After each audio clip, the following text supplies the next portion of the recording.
Welcome to the Brew Crew Review Podcast, the show by fans for fans of your Milwaukee Brewers.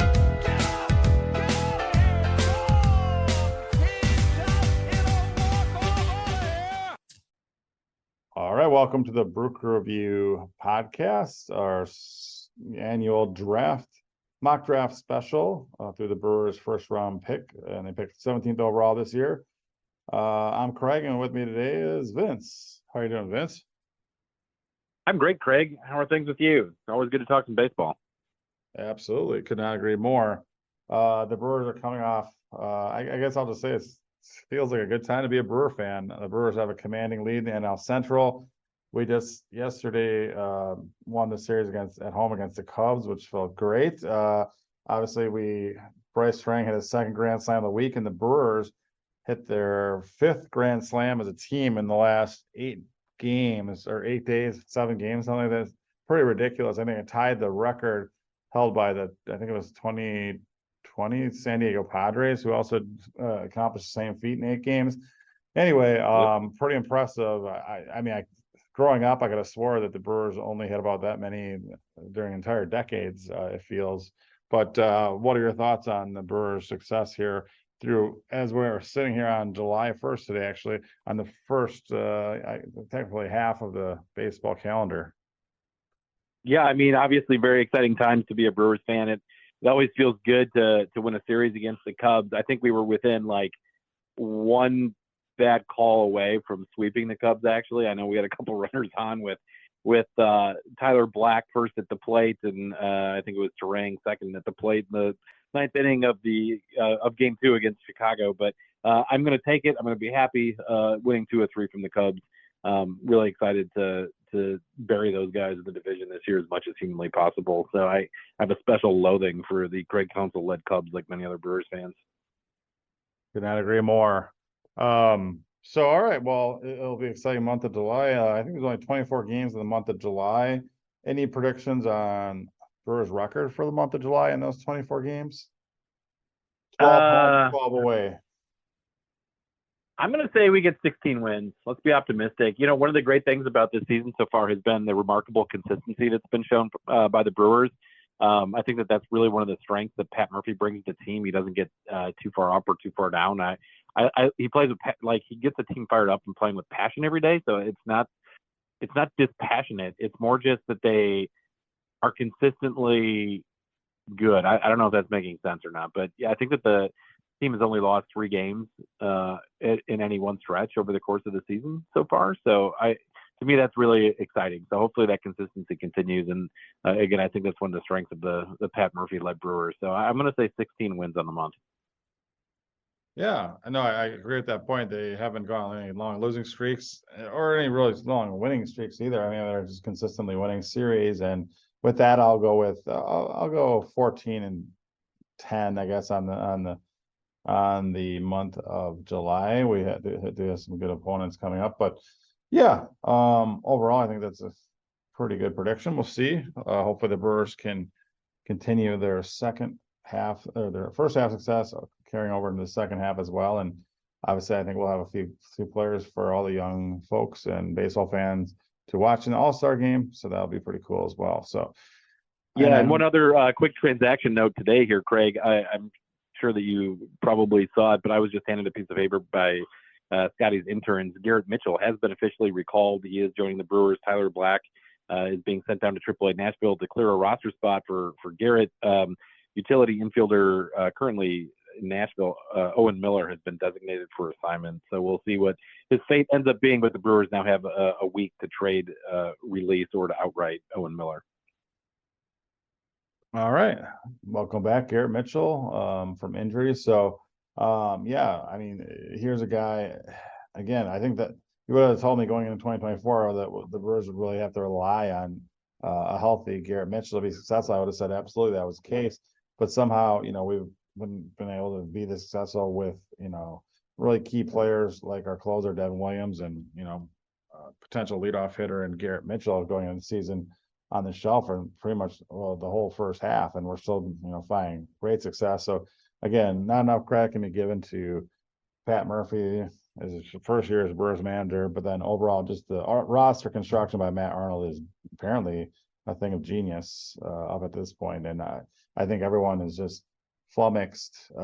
And I notice in all my fantasy leagues, whenever the Brewers call up a random pitcher, everyone gobbles them up on the waiver wire of my fantasy leagues. Even like Brady Blaylock got called up, and all of a sudden, all these guys were adding Brady Blaylock. I'm like, isn't he going to be in the bullpen? I don't know what these guys are doing, but anyway, apparently they think that whoever the Brewers muster out there as a starting pitcher is going to be successful, no matter where the heck they even came from. So, which has been pretty much true up to this point. So I don't blame them. But yeah, well, and your point about Garrett Mitchell is a good one.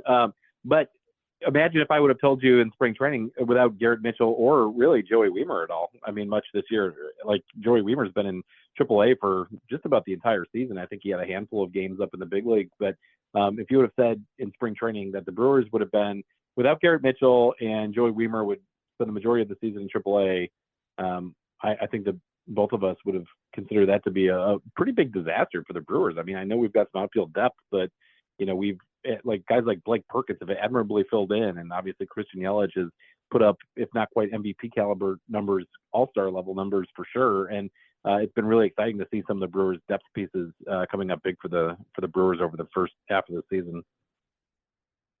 Absolutely. So, yeah, and again, that speaking to those guys, I really feel that the Brewers have such depth that they can really, and such a strong minor league system going into this year where they're also having success. I really think that bodes well for us to be able to, be very active players in the trade market and land hopefully some nice controllable asset, even, and not just a rental or something, to help out the current club as we continue on the season in the first place. So that'll be exciting to see how that shakes out here before the trade deadline at the end of the month. So it should be exciting July. All the All-Star festivities, lots of great games, home and away, and of course ending with the trade deadline. So yeah, it should be a great month to be a Brewer fan once again, just like every month of the year, pretty much. So, all right, well, always. Well, except the trade deadlines that you don't like. Well, yeah. And also, I'm not very good at predicting who the Brewers will take in the first round. And usually, if I find a favorite, they never draft him. So I'm going to try to not single anyone out here and trust the Brewers know what they're doing in the draft department, as they've proven me wrong time and again. So anyway, with that being said, of course, our minor league analyst, Brandon, also helped compile this list. So it took a lot of his input into this, and yeah. So let's get right into this. Did Brandon work with our anonymous source, Tom Carter, this year, Craig?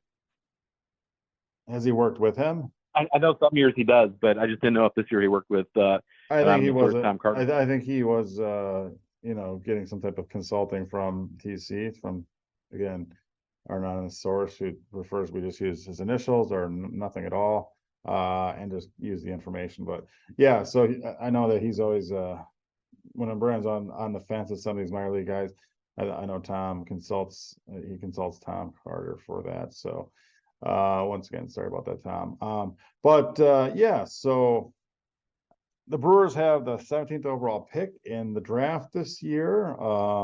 And they also have on the night number 1, they also have a first round comp A pick, and that's the 34th overall pick.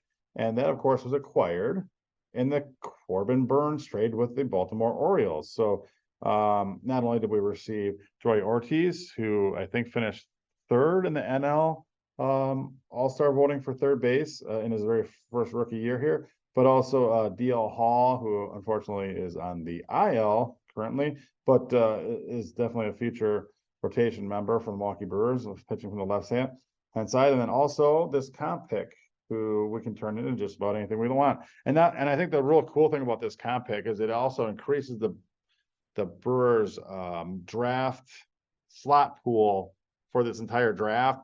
And again, the baseball draft is such a different animal than the drafts in the other sports, especially football and basketball, because there's some finances involved, there's slot values. And if you go under a slot on a guy, let's say you have a number 1 overall pick or top 5 pick, if you want to draft someone that would have most likely have gone around pick 15, you could probably save a couple $1 million by agreeing for them to sign if you pick them that high. And then you can take that savings and then give someone an overslot offer, someone that's contemplating maybe going back or going to college or back for another year of college rather than, get drafted out of high school. So there, you can land another quality player with that 34 overall pick if you want to. So there's some strategy involved when putting together your draft board, your draft strategy, I should say, if you're the GM and the scouting director putting this stuff together for Milwaukee Brewers. So I think that just adds in a whole nother level of intrigue, and I'm sure they're going to land a really solid player with both these first 2 picks. So it's basically the equivalent, in my opinion, of having 2 first-round picks, which is pretty awesome. So so we picked 17th and 34. Of course, the Brewers are really good at identifying pitchers, it seems, over the last 10 plus years, kind of in that 3rd round to 10th round range. And so they really have been leaning toward hitters in the 1st round. Most recently, I think in the last 5 to 10 years, the only pitcher they picked in the 1st round has been Ethan Small, and that didn't work out. So they're probably a little bit gun shy for pitchers in the 1st round, but you never know. A lot of times you'll say, well, we don't need a catcher. We have an all-star catcher, but then all of a sudden this will be the year that we draft a catcher in the 1st round, looking even further in the future. These guys are not normally, even the college draftees take several years to make it to the major leagues. And a high school player could take anywhere from 5 to 6 years. So again, there's a lot of patience involved as a fan when you hear these names first called, and when you actually get to see them don a jersey of your favorite team, if at all. Obviously, the attrition rate's pretty high on a lot of these guys, as it's making the major leagues is one of the toughest things in all of sports. So the players that make it are definitely, put in their due, so to speak, and go through a lot of competition as they make it from the day that they're drafted all the way until they're a major leaguer. So exciting stuff. Let's get right into it, I guess. We'll go over the mock draft, starting with the number 1 overall pick this year. And this is the 1st year it was actually, I believe, or the 2nd year was done via lottery, and the Cleveland Guardians actually have the number 1 overall pick, which is very strange, obviously being a 1st place team right now, and they have the number 1 overall pick. We've got them taking, as the Rookie Review mock draft here, taking 2nd baseman Travis Bazana from Oregon State. Yeah, he's one of the best hitters in the draft, very well-rounded. So a lot of buzz as the Guardians taking him. He should be quick to the major leagues. Obviously, probably not this year to help out the 1st place Guardians, but as soon as next year, he could be a major leaguer. Number 2 overall, division rival, the Cincinnati Reds, are the number 2 overall pick, and they're going to be in our mock draft picking outfielder Charlie Condon from University of Georgia. This guy's got tremendous power, 60+ grade power. Really big hitter, had a great season this year, and we have him going number 2 overall, the Reds. Number 3 belongs to the Colorado Rockies. We've got him taking 1st baseman Jack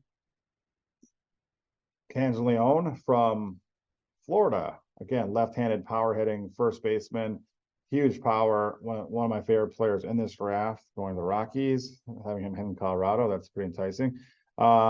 A's have the 4th overall pick in this draft, and I'm going with the 1st pitcher off the board, and that's Wake Forest's Chase Burns, right-handed pitcher.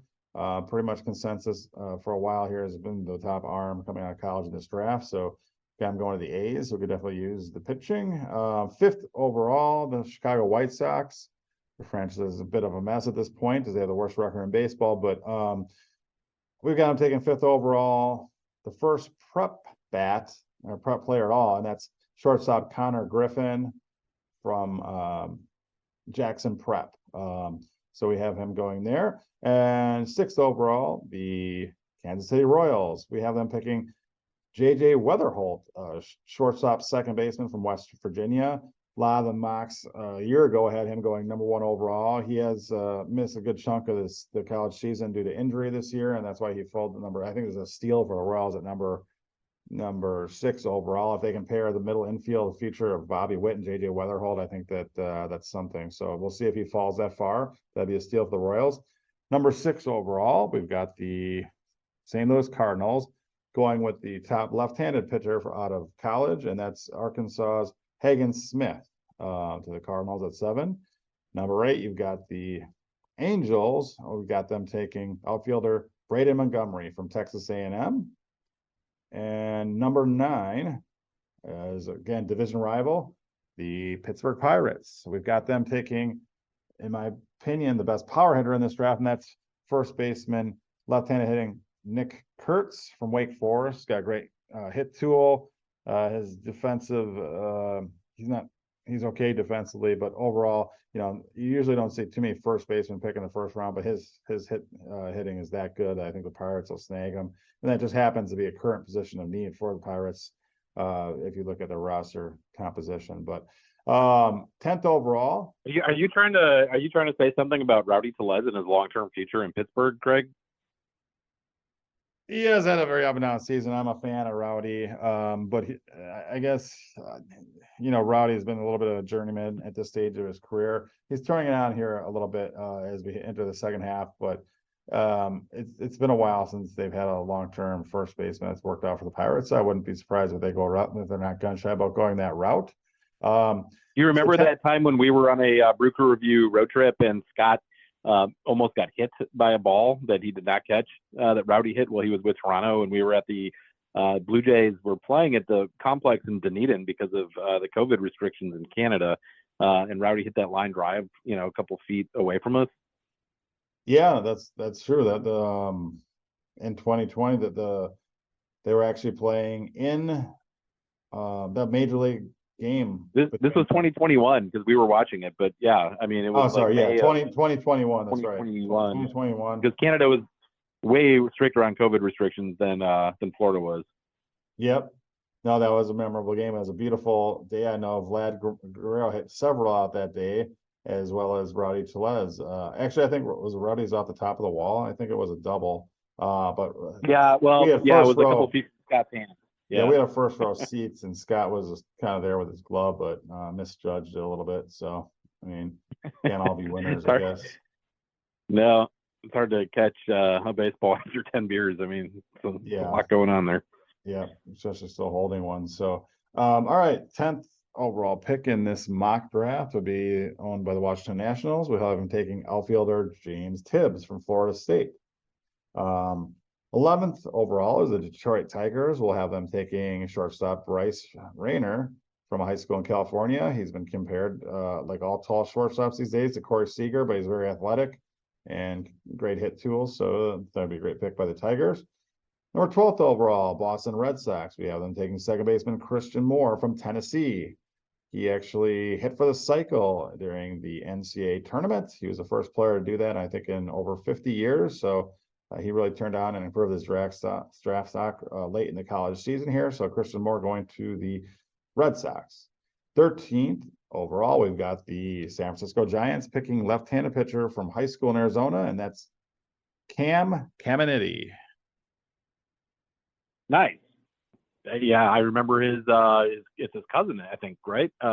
Former Major League Baseball third baseman for the Astros and the Padres, and 1998 most valuable player in the National League, Ken Caminiti. That's right, former MVP Ken Caminiti.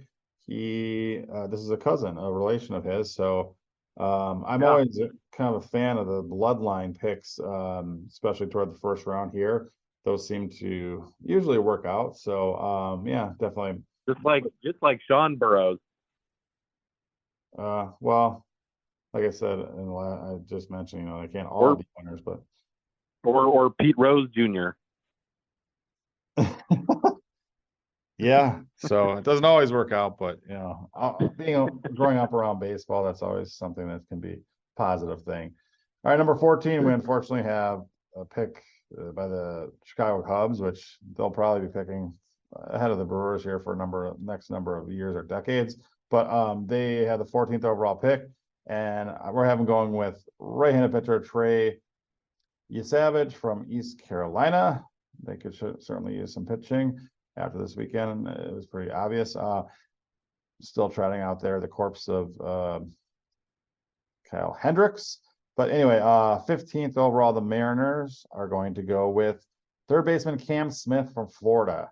He's a big power hitting guy. His stock went down a little bit this year. He's actually one of my favorite bats of this draft, and I think the Mariners would have a future need at third base as their current roster dictates, but not drafting for need. Cam Smith, I think, would be actually a steal at this point. 15th overall would be ecstatic in my opinion. What happened to his stock here, Craig? Why is it gone down? He's had a little bit of swing and miss issues this year in college, but throughout his career at Florida, he has shown to have a tremendous power, and he was kind of earmarked to be a top 10 pick in this draft for in the last number of years. So I usually like targeting, if I was going direct, guys that have fallen a little bit, in the draft, because you can kind of get a little bit of discount. And I think this guy is probably going to end up having one of the 10 best careers in the first round of this draft. So if you can get him at 15 or later, I'd be pretty happy with it. So I think he's definitely got a major league quality bat, in my opinion, with a lot of power. So I like that. So definitely a fan of Cam Smith, and hopefully the Cubs don't take him. But anyway, all right, moving on. We've got him going to the Mariners at number 15. Number 16 overall, the Marlins, I should say, are going to go with third baseman out of Wake Forest, Seaver King. Good pick there. That brings us up to the reverse pick at number 17th overall. And that's there's a lot of guys still on the board here that I like. Some standout guys. I guess Brandon decided to have him going with outfielder Carson Bench from Oklahoma State. He's left-handed hitting outfielder. He's got a really good hit tool. He's really a tooled up guy. He's got speed, good arm. He's pretty much really one of these Brewer picks, really athletic. And again, I think he would be a solid pick. Also, one of my favorites still on the board would be outfielder Vance Honeycutt from North Carolina. Similar, I think he's got a little bit more of a hit tool issue than Benj does, but I also think he's got a higher ceiling, so to speak. But overall, either of those would be good picks. A couple other guys on the board that the Brewers could consider if they want to go the pitching route. I kind of like Iowa's right-handed pitcher Brody Brecht here at this pick. Also, one of my favorite names, 80 grade name in this draft, Oklahoma high school left-handed pitcher Cash Mayfield. I think would be a decent pick. One of the most intriguing players in this entire draft, and he should go somewhere in the first round, is actually a switch pitcher. He is enrolled in Mississippi State. His name is Jurangelo Sanjay, and he pitches from the left and the right side. I think most evaluators have him becoming a right-handed starting pitcher, but they said he actually can possibly become a left-handed reliever as well. Pretty interesting. He actually throws near 95 miles an hour from both the left and the right side. Pretty phenomenal. I don't know if I would want the Brewers tinkering around with such a freak, so to speak, and no offense to him, but it'd be interesting. Like if this is an actual thing, and I assume it's not. But I mean, can you imagine, like, if this guy was a starting pitcher, would you, if it's a left-handed pitcher, will you just flip over and have to have two different gloves out there with him? And it's happened. Yes, it's happened before. And there's actually a glove that they can make that I think fits either way, so you can change it like in the middle of an at bat. So there have been several in Major League Baseball history, actually. Pat Venditte, I think, was the last MLB pitcher who was ambidextrous. But I remember Greg Harris. He used to pitch. The Greg Harris who pitched for the Mets and the Red Sox in the 80s and 90s was also ambidextrous as well. Those are the two I can think of off the top of my head. Yeah, no, I do remember the A's pitcher from just a couple of years ago. I wasn't aware of Harris doing that, but yeah, so it's a special glove. That's interesting.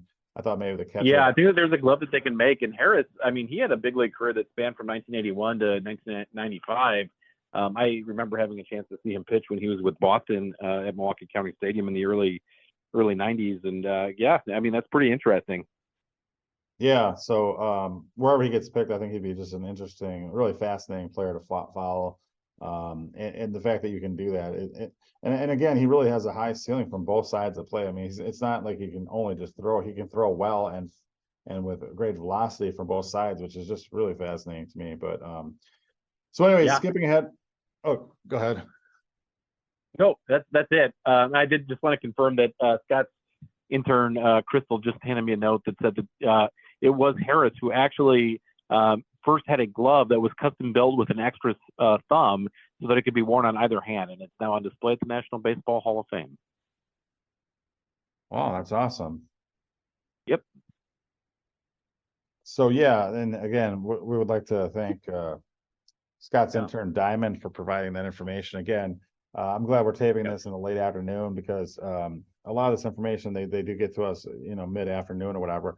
A lot of his interns seem to sleep past noon for some reason, and that's why we're doing these late days. I guess some might have some kind of night jobs. I'm not sure, but it seems like they, but we do thank them for their service this show. And yeah, that's great information, obviously. But yeah, whoever picks Durangelo should have an interesting prospect on their hands for sure. All right, so the Brewers also picked at the end of the first round into the comp round, 34th overall.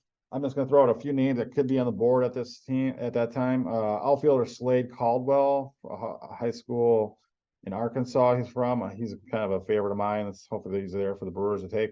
Left-handed pitcher David Shields, a high school pitcher from Pennsylvania. Also shortstop Carter Johnson, a high school shortstop from Alabama. Dakota Jordan, outfielder from Mississippi State, and also shortstop Colleen Culpepper from Kansas State. Those are some names that the Brewers could target.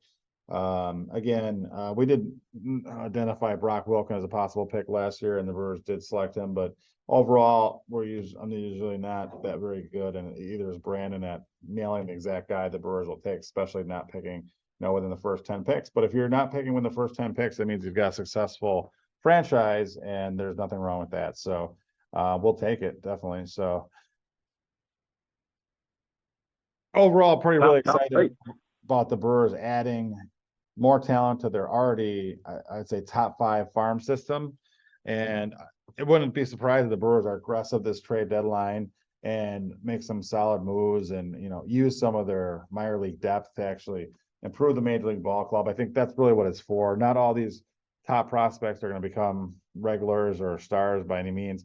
And so I think while they've got good value as minor leaguers, trading them for a package of for an established player that can help you right away, I think always is a smart move, or can be.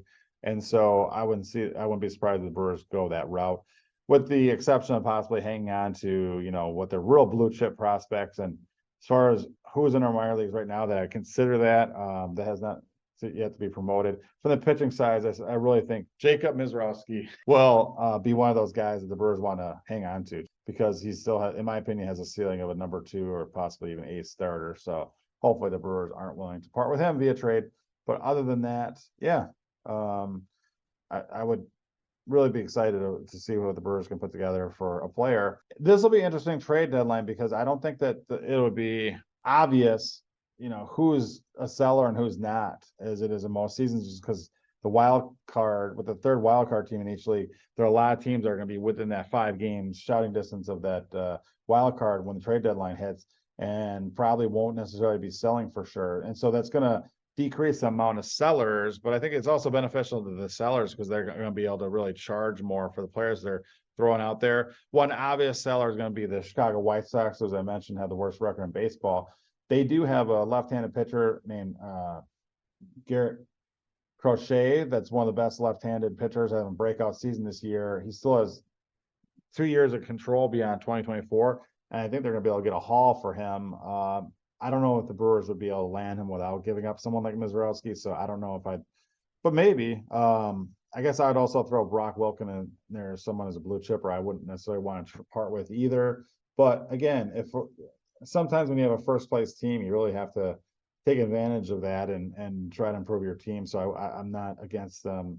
There's really there's no Jackson Trio still lingering in our minor leagues that, a franchise type player that you for sure don't want to get rid of. That as far as so I think the Brewers should be aggressive at the trade deadline, but we shall see. They haven't shown themselves to be in the last better part of the decade. So yeah, we are getting reports literally right now as we're taping that it's just come out from our colleague Ken Rosenthal that the Brewers, quote unquote, will not be aggressive at the deadline and will be looking inward to fill pitching needs. So whether or not that is accurate information or not, that is just being put out there by the Athletics, Ken Rosenthal. Interesting. Well, there goes all my hopes and dreams. But anyway, hopefully the Brewers can still make do with what they have internally. And so far, so good for the most part. Just trying to keep your blood pressure in check, Craig. Yeah, I'll have low expectations. Let's manage expectations. Yeah, whenever you have low expectations, you can't be too disappointed then. But Yeah, obviously the Brewers, I think their biggest need would probably be the starting rotation, really, as it was plainly obvious when we went ahead and traded for Dallas Keuchel, who might not have much left in the tank. I would have been just about had the same reaction had we signed Madison Bumgarner, who has been out of baseball for more than I think almost a year now. I would have had about the same reaction or excitement level when I heard that signing. So again, I would like for them to find someone a little bit younger and more established. Currently having success to trade for, but like you said, the Brewers may not be super aggressive at the trade deadline, but I do think they'll make some moves to improve the current ball club. So we shall see. We shall. And the exciting thing about this MLB draft is it'll be held at the All-Star location, which this year is in Fort Worth, Texas. Is that correct, Vince? No, it's in Arlington. So Arlington, there are Texas. three, Okay. major cities up there. Well, there's actually more than three, but the big ones are Dallas, Fort Worth, and Arlington is in the middle of those two. So yeah, I'm hopeful being able to get up there. That's not confirmed yet. I may have had some meetings come up a little earlier, so still hopeful of getting up there for part of that at least. So if so, we will obviously be broadcasting from there and do a special podcast from the draft itself, giving my feedback on what we're seeing in person from Arlington. All right. Well, hopefully that can happen because that would be really exciting if you're able to be there, if at all possible. All right. So that sounds good. So hopefully you guys tune in. The exciting kind of kicks off the All-Star weekend this year. This is obviously a newer thing the last couple of years here for MLB, and it's going to be probably the same thing going forward. Instead of having the draft in June, early June, they used to have it while the college World Series is not wrapped up yet.